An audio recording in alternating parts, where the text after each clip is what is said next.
Congratulations on Skeleton Crew. I thoroughly enjoyed the little snippets that we were able to see. And, you know, the character of Jod has so much mystery about him. So we're given kind of one impression from the trailers. And then as with the episodes go on, we get to see a little bit more of that. So for you, how is it trying to sort of keep that sense of mystery about him, especially when you're doing junkets like this?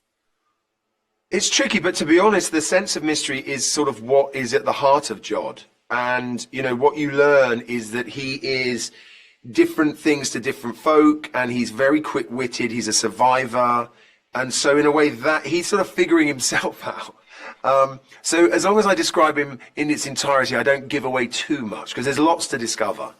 But one thing we do get to see in the trailers as well as in the episodes themselves is you getting to sort of use the Force. So for yourself, like as a kid or even just as an adult, had you ever kind of like done a bit of like sort of Force gestures for yourself? Because all fans have. I've been rehearsing this role for 45 years. Because we've all done it, and I even know like some of the kids, they get to do like the lightsaber noises, and Yeah. I always remember hearing stories about how, you know, Ewan McGregor and Hayden Christensen, they had to try and stop themselves from making the noises themselves. That's hilarious. Yeah, I bet. Well, or the other one is pew pew pew pew pew. There were a couple of moments where that was people had to were like, you can't go pew pew. You got to stop. We put the pew pew in. I would have to try and stop myself as well. Yeah. Actually, a couple of a couple of months ago, I actually got to interview your Wendy and Peter co-stars who were absolutely singing your praises for being just such a joy to be with on set. And you know, you're working with quite young actors in this show as well. Yeah. So for yourself, do you find that working with youngsters that kind of brings out like that protective parental instinct in you? Because especially for something with Star Wars, the fandom can be quite intense. Yeah, that's a really good question. I mean, you know, you feel sort of paternal anyway on a set because you want them to have a great time. You want them to feel safe, secure. I mean, these guys were very adept young actors, and they carried themselves incredibly well. They were also having fun, which was wonderful.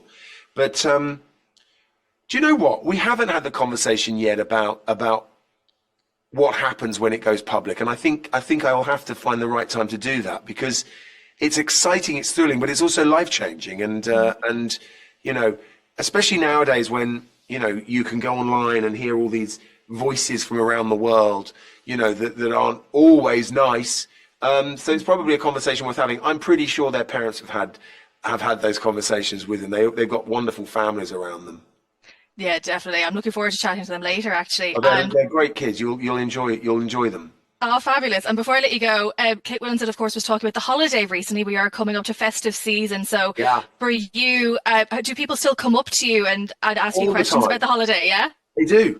It's a remarkable thing. And I can't, you know, I mean, you just can't plan it. So, I mean, I still can't quite believe it, if I'm honest. And I forget. And then every Christmas it comes back and I'm like, oh yeah, people really like this film. It's lovely.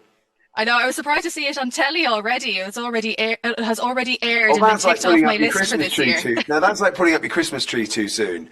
You got to wait for it at least to feel a little festive. I'll get you home. We'll make a partnership.